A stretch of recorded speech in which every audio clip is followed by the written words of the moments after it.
Well, we're out here at Freeflight Riding Park, out sort of about 3 or 4 hours west of Sydney, out near Gulgong, Mudgee.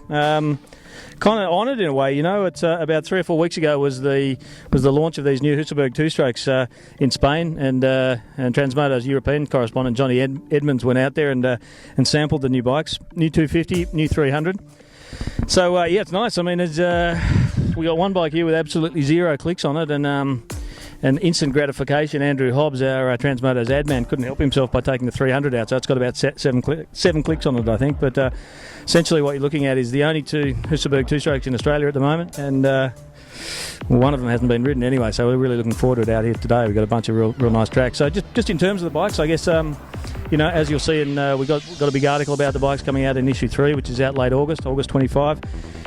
They're not, well, they're Husabergs, but they're also KTMs. Everybody knows, obviously, there's a relationship commercially between KTM and Husaberg, but what's actually happened here is you're really looking at, you know, at window dressing on a KTM in a lot of ways. So I guess the first reaction to the launch was disappointing. These things are KTMs, not Husabergs. There are a few differences. You know, it's got an 11 litre tank, which is just a little bit bigger than the KTM equivalents.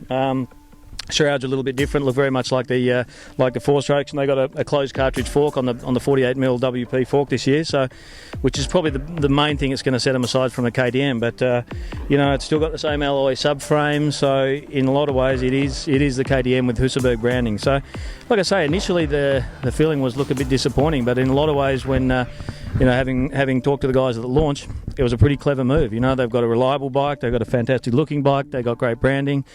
The word out of Europe at the moment is that everybody wants a 2-stroke. I get, you know, obviously a little bit cheaper, a lot easier to maintain, or cheaper to maintain, and also you can do it yourself. The other talk, obviously, that as Husaberg is quite often used as I guess a bit of a launching pad for technology for KTM. The other talk, they were going to have fuel injection or direct injection for a 2-stroke. Again, out of the launch, not for the first year, possibly down the track, but they sort of knocked it on the head. Basically, they can meet the Euro 5 emission laws now with the carbs. These things are running 50 to 1, so they run pretty clean anyway. And I think they wanted to maintain that simplicity for the average guy who's going to buy one of these 2-strokes. You know, it's about the simplicity of being able to work on a thing, being able to work on a carb. You add 2-stroke fuel injection to the mix, and that sort of takes away from that appeal, I think. Yet to hear about recommended retail on the bikes, but you know, you'd have to think that they'd be very close to the KTMs, which in themselves are pretty competitive these days. And you'd have to think being a Husaberg dealer these days is going to be pretty a little bit more appealing. I mean, you know, up till now you had 3 models to sell.